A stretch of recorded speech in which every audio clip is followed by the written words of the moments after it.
हा सडाने मारायला लागतंय। गाड्या सुटल्या शेवटचा सेमिया मैदानातला 6 सुटला आणि 6 मध्ये तिघात लढत चालू आहे। इकडे सलगरी किंग मध्ये रमेश अँड पर्याल बबलू ड्रायव्हर आहे।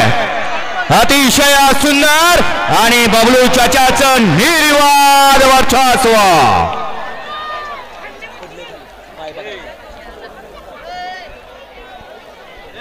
सेमीफायनल 6चा निकाल। सेमीफायनल 6चा निकाल। तास क्रमांक 3 वर धावलेली गाडी सतीश चव्हाण निमसोड हैदराबाद JK ग्रुप बेंगलोर 71 या गाडीचा 1 नंबरला विजय बैलगाडी मालकाचं त्यावरती बसलेल्या बबलू ड्रायव्हरचा हार्दिक अभिनंदन। सुंदर अशी गाडी पळाली, उजवीला पळाला। या बैलगाडी क्षेत्रात ज्याला या ठिकाणी आता देवाची उपमा दिली जाते असा बकासूर आणि